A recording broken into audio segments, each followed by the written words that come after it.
Hello and welcome to another episode of Susfaction. Yes, today is an Acela-centric episode, and I'm Kyle, And I'm Isella, And I'm Jacob. and we're your hosts. We have a guest today. We have a guest today. Yes, that was the third name you heard there.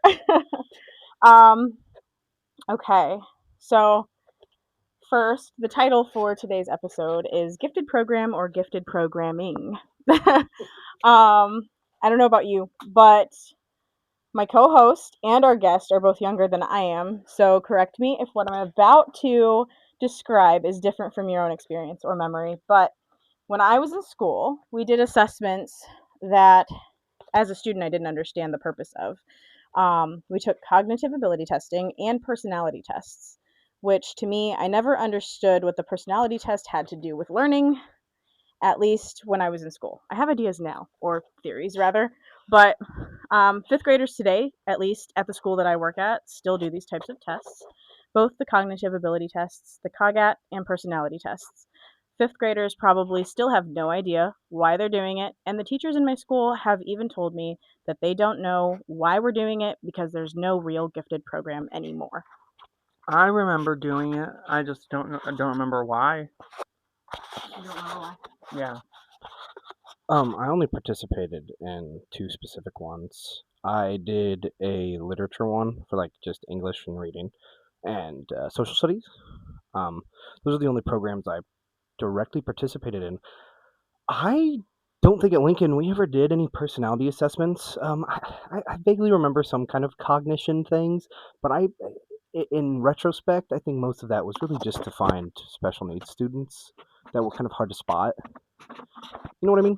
Okay. Tell us a little bit about yourself and why you're here, or at least what I've led you to believe as to why you're here. Well, you told me that, you wanted me to come on because I mentioned that I had real world experience with the situation, and I'm not necessarily a conspiracy theorist myself, but there are a few I know to be now true, and so it leads me to I suspect in others, but there are also some that I do not take very seriously. Right. Oh, I've heard you several times say not everything can be a conspiracy theory. Yes. Okay.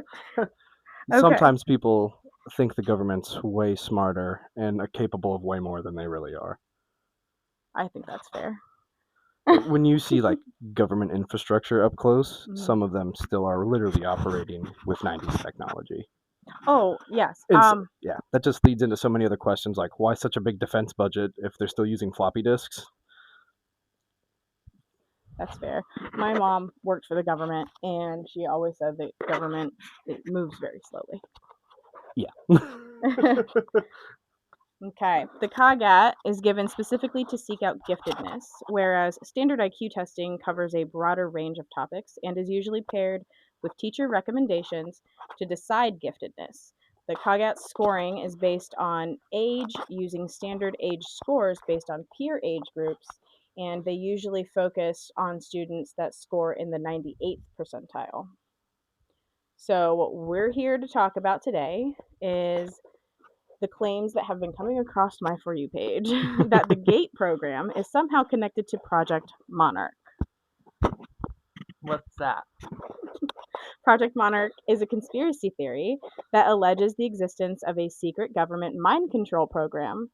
It is generally described as a follow-up to the CIA's real-life MKUltra program, which ran from the 1950s to the early 1970s, with proponents claiming it began in the 1960s or 1970s and continued for decades. Anything? Okay. Want to add anything? No. Okay. Good. All right. So Paul Bonacci, I believe is how you pronounce it. It's Italian. It's got the double C. So I'm gonna assume it's Bonacci. Okay. He was a witness called in the Franklin child prostitution ring of 1988. Abuse was the main allegation in that case, where he was flown across state lines to have sex with high-profile public officials. In an interview, Paul says that he was part of an operation created by the U.S. government to create spies. He refers to this as Project Monarch. He says they used children for the reason that they are easily integrated into multiple personalities because they can easily disassociate. Often we've heard people using abuse, either physical abuse like battery or sexual abuse, verbal abuse, to train these operatives, even though they are children. You had some insight on abuse you had mentioned that you had learned about when it came to Project Monarch. Well, I'm just now hearing about Project Monarch, so Okay. let's get that straight. I know you only said the name to me. I can't remember exactly what it was I said in relation to the exact discussion we had because it was like probably a week ago. But I know what you're talking about now. Yeah, and so sorry. That's okay. My biggest thing is while I was researching this topic, I found two dominant claims where things seem to split off. There were claims that this was happening through the 70s, 80s, and 90s, where the stories seem very different to what people are trying to say now. Okay. And in my what I read was through the 70s, 80s, and 90s, it was more like like to put it bluntly, abuse. They were, there's like so many stories of people claiming like firsthand accounts, about like being locked in dark rooms after saying they're scared of the dark, just to maybe see what would happen. You know what I mean? Stuff like that. Yeah, that's frightening. But I also like when I look at that, I think of how special needs children were treated by, you know, institutions during those same exact time periods where I don't know if it's really more so federal government organization, more so it is, people in charge of school boards, people in charge in certain areas of schools, more so just being like, this is weird. I have control over this. They trust me to do this.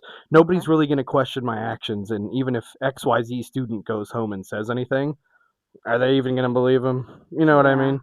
And so to me, I feel it's more that separation that I'm talking about is then when I go into the claims of the 2000s, it's different. It's none of it's like, oh, like it makes sense because there was this dude when I was 4 years old standing off in the background at my mom's funeral. Like they were totally profiling me, bro. It's like, this is a huge departure from I was locked in a room and tortured essentially just for being different.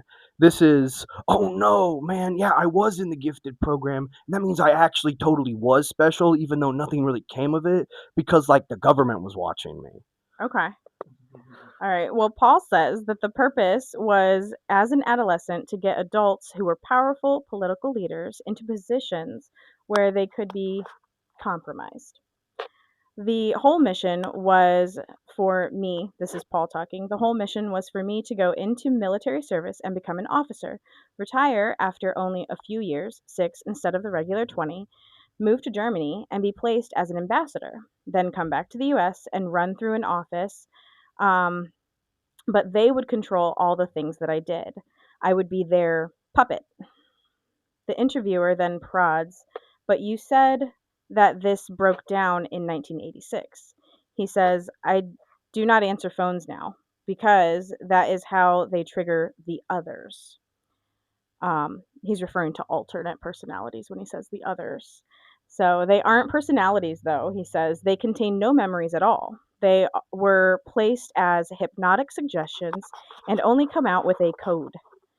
He claims this happened to him several times in 1989, where they were trying to trigger alters that would get him in trouble with the law or commit suicide.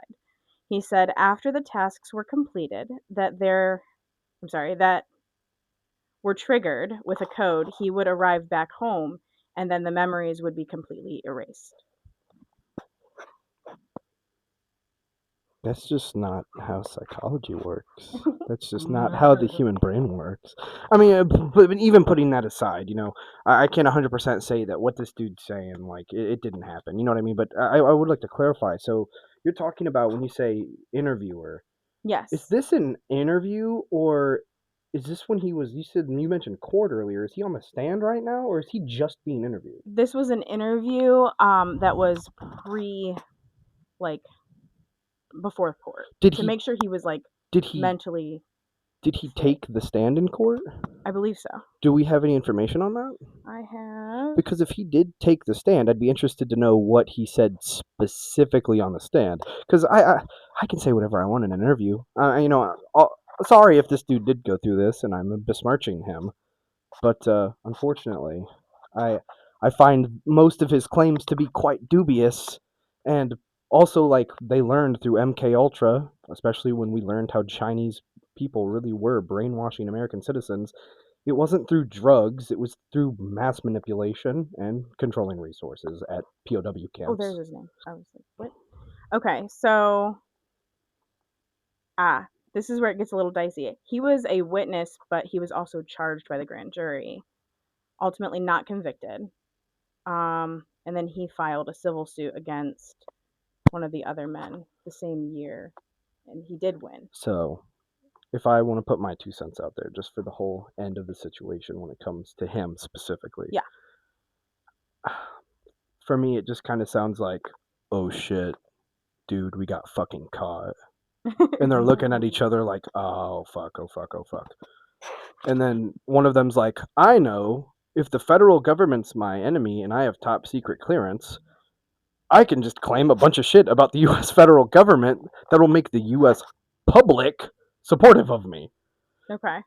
Yeah. Well, because even stuff like that happens frequently today. Whether you're looking at like even like criminals like Sarah Boone, she was like so narcissistic to the point that even with all of her court letters and the fact that she literally murdered her husband on video, you know what I mean? It's like, nope, the American public, they're gonna hear my plight, know what he did to me. And yeah, you guys abused each other, but you still locked him in a suitcase and recorded it while you beat him with a baseball bat. So, I mean, Right. yeah.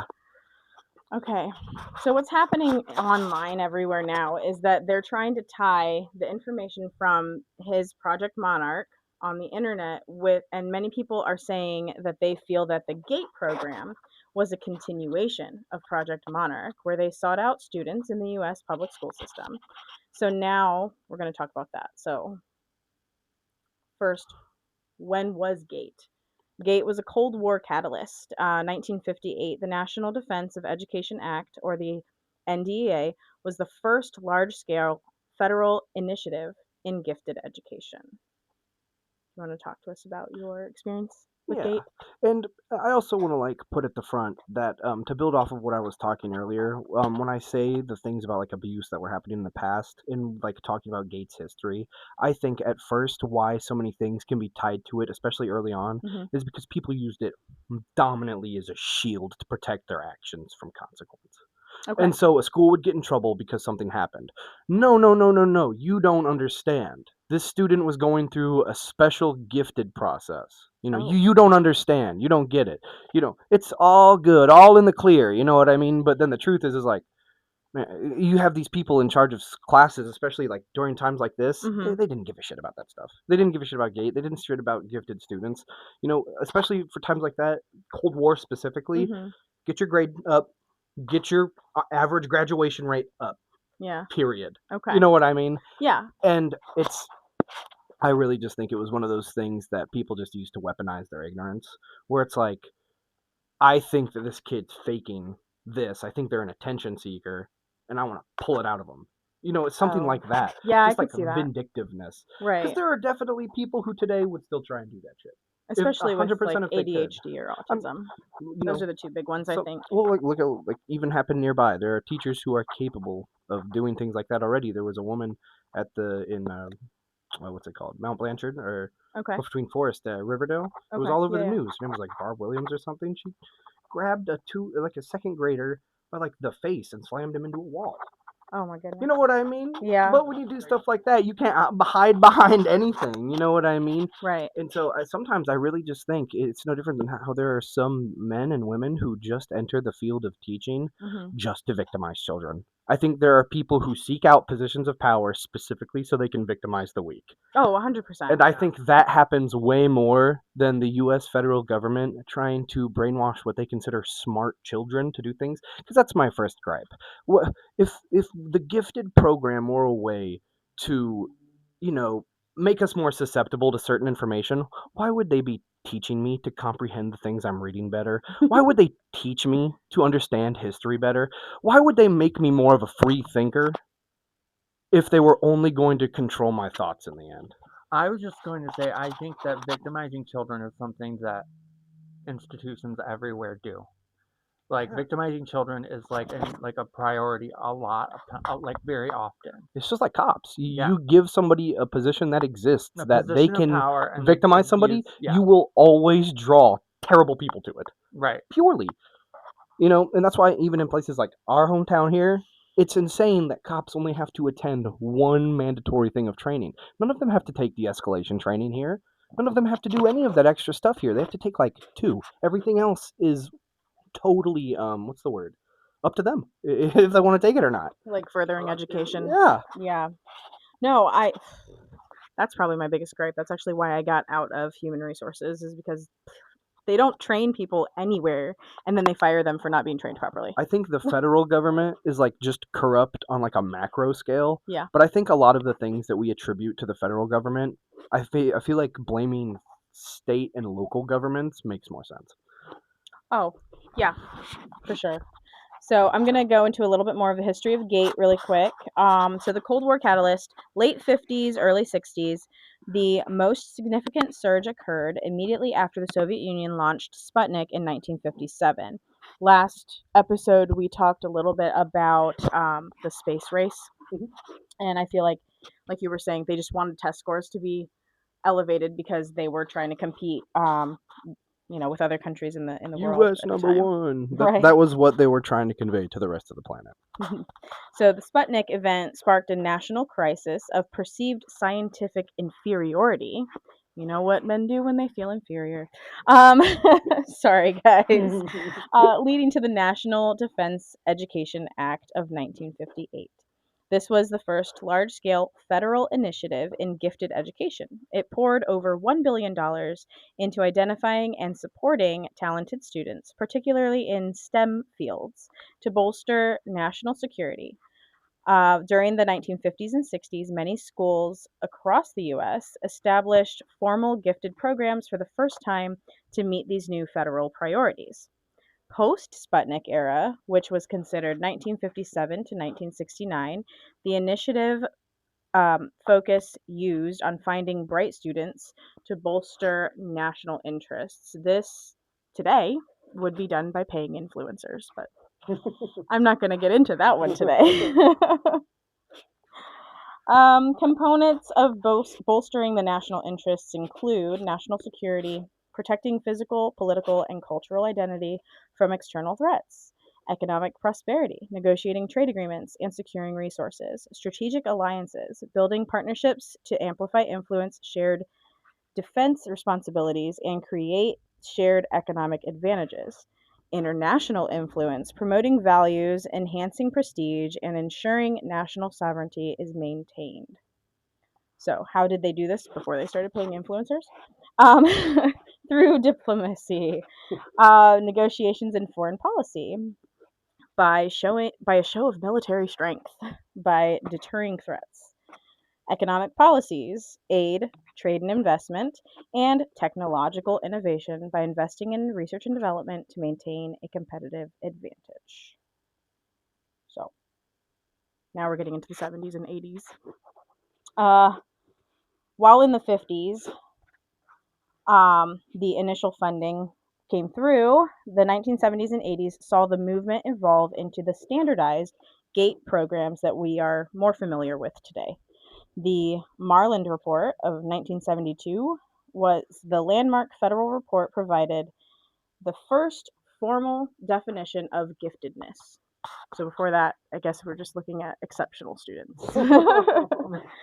urging schools, to look beyond just IQ, to include leadership, the arts, and creative thinking.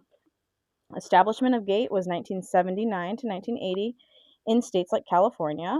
The modern Gifted and Talented program, known as GATE, was officially established to replace older, narrower models like the mentally gifted minor, which, okay, it was a program from 1988. Congress passed the, hey, your name's in here, Jacob K. Javits Gifted and Talented Students Education Act, which created a nationwide capability to monitor and improve these programs, making their peak as a permanent fixture of American public education. By the early 1990s, these programs were considered an imperative aspect of public education across the country. Though funding and enrollment began to face challenges in the following decades. Most people recall GATE as just a standard or accelerated schoolwork. Yeah, I can kind of partially, kind of agree with that definition of it. For me, I really wouldn't call it like accelerated in the sense that it was like more fast paced because it was really the exact opposite. It was like, have you ever heard of the concept of an open classroom? No, but I have No. So open classrooms to the most basic way that I can try and explain it to myself is like when a teacher mostly relies on the student to read the textbook and more so gives them an outline through the like let's say through like the semester specifically of and questions in packets they will need to answer by a certain time. That's how my master's classes were. Yeah, and that's what we would do when I was in middle school for science. Oh, okay. Most of my teachers did something along those lines. And that's how I remember all the gate things I was associated with. That's how they were. You would be given a 2 week long project, and we would be partnered up essentially for almost every single one of them that I can remember. And basically, we would the only reason you'd be partnered up wasn't even really to do the work together. It was to check each other's work before you turned it in, essentially. But Okay. basically, like for reading, they would give us, something that's at a reading level more like outside of elementary school, Okay. and we would read it on our own time through that 2 week span. And then, like once or twice, maybe we would discuss it, and Okay. then we would be given a certain amount of time, certain days, to fill out this packet about the booklet that we read, or the Okay. story that we read. And yeah, we would just I mean, that does sound slightly accelerated because, like, it's similar to what we did in high school. We were assigned groups, but we each had to read the book yeah. in the group, Yep. and then we discussed it as a group and then taught it to the Yeah, class. but I was doing that in like third grade. I'm just astonished that you guys remember any of your high school or like junior Middle high, school. middle school. For me, it's more just elementary school and middle school. A lot I of can't chunks of remember- high school are just I kind of blurred remember out. bits and pieces of like any of my life. Like That's how I am right now. that's so funny because I'm like just enamored. Like you remember all this. Yeah, I don't know, especially because it's just like so like specific to the situation. And I just remember the first time I heard it, and just the reason why I just got so intense about it the first time I ever heard about it was just because the first like post I had ever seen was just some of the most inflammatory, buzzwordy crap I'd ever seen in my life. Okay. It was nothing but like, listen up, millennials and Gen Zers, check this out. This is like super secret. Were you watched as a kid? You could never explain it. In memories, do you see these faceless men? Faceless men in memory, by the way, and just like in your mind, there is literally an entire explainable psychological phenomenon about that, and it is literally just you do not remember that fucking person's face. Yeah. That is literally what it is. And so it enamors me how you have these fully grown adults, and that's why I'm saying I firmly believe that most modern day claims of this strictly come from people who were in the gifted program but just didn't end up anywhere crazy like they felt like they were promised, because they would use really flowery language with us during the courses, like setting you up for success, all these things like every school thing does. And Yeah. but then you have Kevin, and he's still just assistant manager at the break store, and he's pissed because he was in accelerated science and math classes when he was in elementary school, and now he works at the break store and he's pissed. Kevin is an assistant manager at my store. Well, no shade, Kevin. I don't think you did anything wrong. Oh, goodness. Okay, so gifted and talented education program from the 80s, 90s, and 2000s wasn't just about gifted education. This is what the conspiracy theories are saying online. It may have been something more. Many former students of the program report that it was designed to identify their unique cognitive, psychic, and paranormal abilities.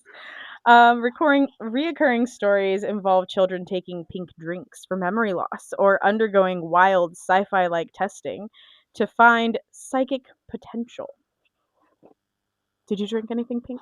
I did not. And the funny thing is about the conspiracy of that Yes. is it's tied directly to, I can't remember, it's a real world event. I think they made a reference to it in Fallout 4, where the government did try and make this supplement Oh. where it was pink in color, but it was Okay. just like it was everything you would just need to survive the day. Okay. If well, you were I. in like an extreme situation. All right. And so like I really firmly believe that that conspiracy is just simply rooted in the existence of that one. Well, that's very possible. So I have a debunked pink drink section here. Many adults remember being forced to swish and spit a pink or clear, fruity flavored or minty liquid while in class. I think they just went to the dentist. These rinses were often implemented in schools without fluoridated water. So, because the nanobots are in the fluoride, right? Right. So it was to reduce cavities. Actually, they gave them this fluoride drink, or not drink, rather. They weren't supposed to drink it. So if they were drinking it, that's their own problem. That's on there. But it was to spit and rinse. It was to introduce fluoride to help reduce cavities, and it was a health initiative that was actually quite common. The memory of the fluoride rinse is often blurred with other childhood memories, such as hearing tests, specialized tests, or pull-out programs for gifted children. Some more conspiracy theories are that some people on social media speculate that the fluoride, combined with specific testing and sound frequencies, was designed for behavior modification or to reduce their IQ, often referencing MKUltra like scenarios. That's why I'm still the break manager. They give me the fluoride. That's why I'm not gifted anymore. I'm speechless. I don't know what to say to that. Okay. Now, this is where you fit in, Jacob. Word. Children called twice exceptional, or 2E, may excel in intellectual areas while needing extra support socially or emotionally, because research suggests that many gifted children also show neurodivergent traits, such as autism. Yes. I just had, as I explained to you earlier, I was reevaluated for that today. Mm-hmm. I do still indeed have it. You're extremely high functioning, I would say. Yes, that's exactly what he said. You know what I mean? That's exactly what he said. But that's the other thing is because math and science, I had D's in them. Oh. All right. Social studies and reading, I had A's. Okay. I was the opposite. And see, I was a terrible reader, really good at math. It wasn't until, and I didn't even get put into one of these programs until one of my first ever, Renaissance Place. One of my first ever star reading tests. Okay, yeah. Because I was a second grader that could read at a college level. Okay, yeah. And so there was like 5 of us. And so we were the only people in the Reading Gate program. There was 5 of us. And like I explained, it would be that packet. And so that meant that one kid would have to work with the teacher. Yeah. So. Okay. Did you have an IQ test? Not that I know of. Okay. The only thing that I've ever had my just like a standardized test to measure just anything in general is I took the ASVAB at MEPS. Okay. I got a 83, I think. 81, 82, or 83. I can't remember.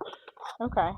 So an IQ of 130 or higher is commonly used as a benchmark for giftedness, but gifted traits also include creativity, curiosity, and problem-solving skills. Early indicators, such as advanced reading, ding ding, or skill development, may signal giftedness even before formal testing. Okay. There was a study done in the United States looking for a relation between fluoride and autism. And it was concluded that 18.5% higher likelihood in children tested around age 3 that mothers who had a larger level of fluoride in their urine, they most likely, their children were exhibited more ASD or autism spectrum disorder like symptoms. So it wasn't, I hate to break it to you, that pink drink wasn't doing anything to you. It would have had to been your mom. Yeah. When we say autism spectrum disorder, I just hate that word because I think disorder is such a terrible word for autism spectrum. You know what I mean? Yes. Yeah. Like, I think that it's because I don't think of it as because I fully feel like I'm on the spectrum. Like, I totally. It is called a spectrum for a reason. Yeah, and I don't think it's a bad thing. I think it's. I watch. Okay, so this is just me being a total shut-in, but I watch a lot of Love on the Spectrum on Netflix, and and it's so cute, and I love it. And there's so many different, like there's like so many different. It's a spectrum, so it's like there's so many different types of people, Yeah. and it's just. I think of it. I don't know. I think of it as more of like a kind of a really cool. People have really cool like advanced like abilities and stuff too. Like Yeah. I don't know. I think it's kind of cool. Well, and it's funny because and I understand what you mean, especially. My only reason why I like, especially with the most recent explanation I've had of it, I think one of the main reasons why to this day they still prefer to call it a disorder is because, as of what we know right now, 75% of people with autism spectrum, they suffer from a neurological autoimmune disease that's giving them autism, essentially. And so there is, I think, two supplements right now. One, the FDA hasn't exactly approved Okay.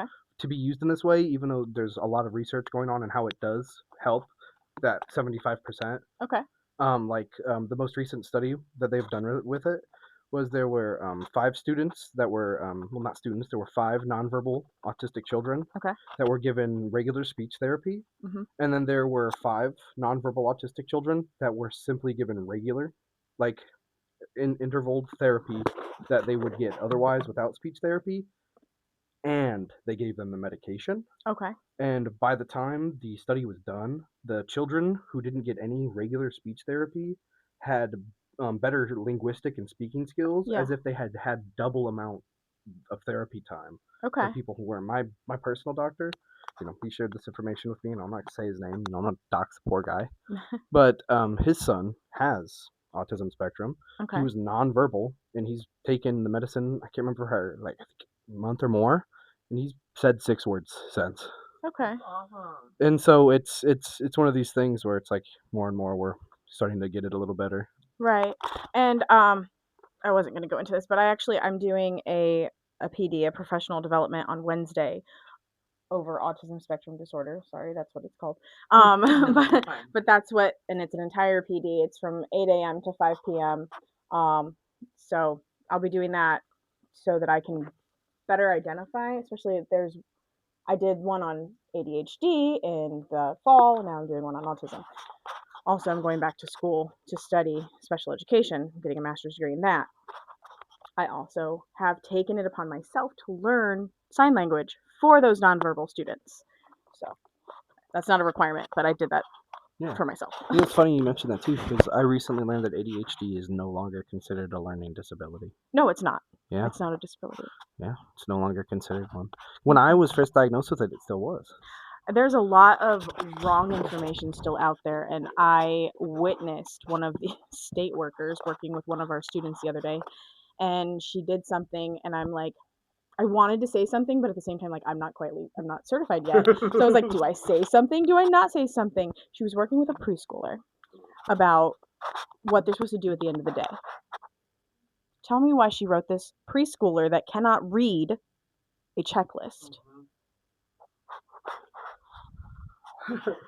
In her head, it was probably just to familiarize the child with the idea of one, Right. to be honest. But it's not a good idea, Right, obviously. right. Like, I'll just put that out there.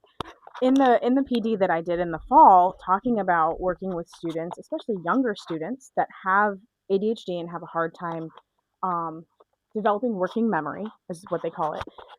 They said doing pictures and like little Velcroed pieces would help them better decide like what they need to take with them home.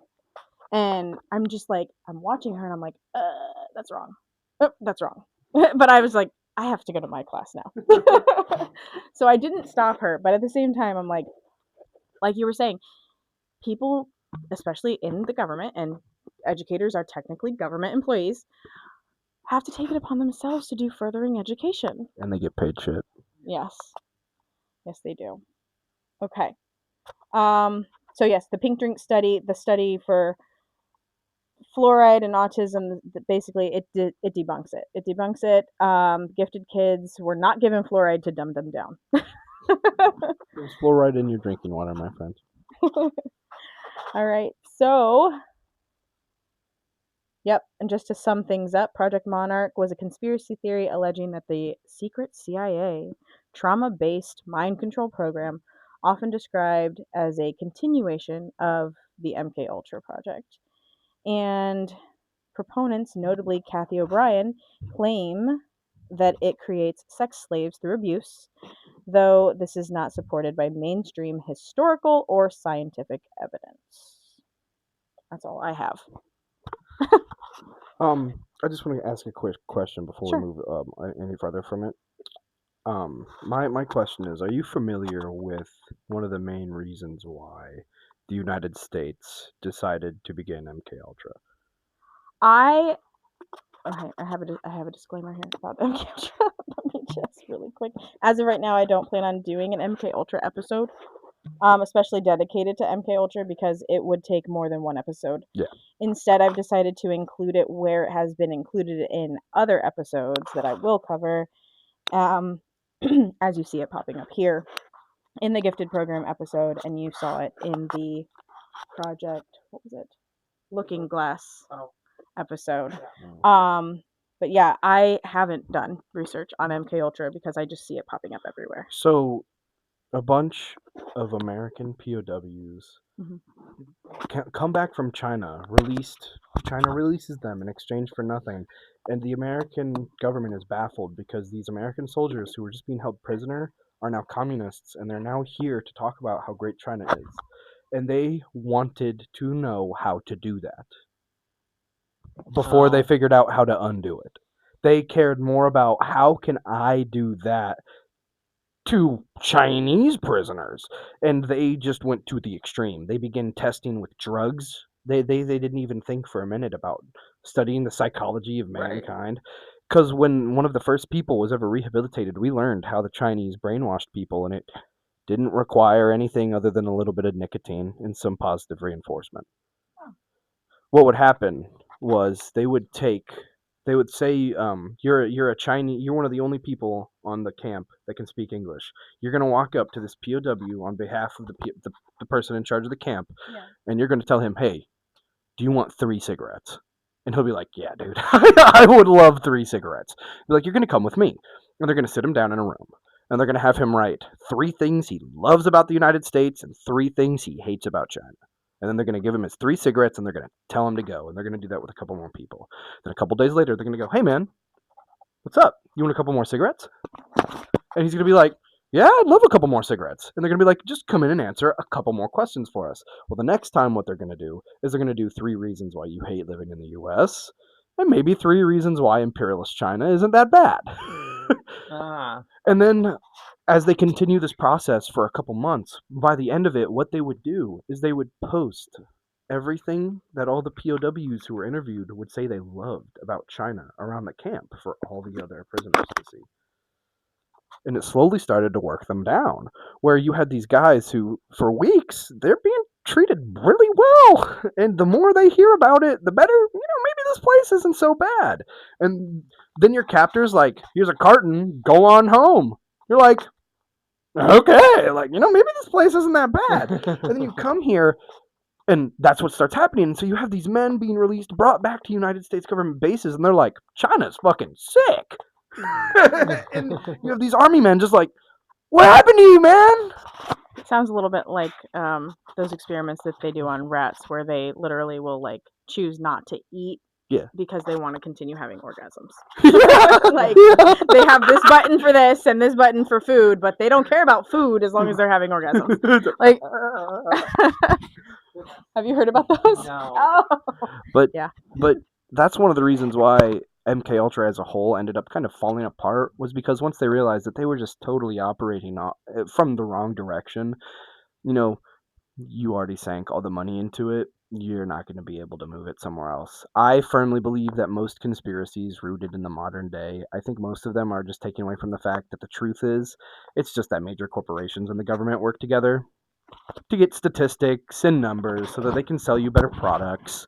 And I think even things like that are more likely to infiltrate your school than the CIA. That's the other thing. Let me dispel this real quick. It is really, really easy to track how to get a job in the CIA. They post the fucking job listings on Indeed, guys.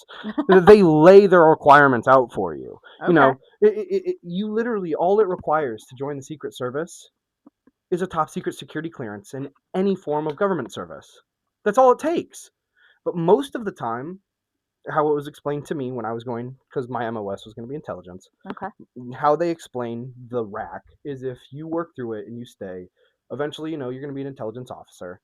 And then most people who work in intelligence, you think working intelligence in the Army is like, you're going to see all this classified shit. You're not. You're really not. There's not going to be that much crazy shit. I think you need to make your own podcast. I think I you could appreciate do well. Thank you. They, oh crap. Flattery will get you everywhere, apparently. Oh, what was I saying? It's okay. What was the last thing? Yeah. Yeah. Oh, yeah. And so what would happen is if you stayed in long enough, you got commissioned. Eventually, depending on your job, you might get top secret security clearance, yes. But most people who work in things like intelligence in the government, most of them just go work for the FBI.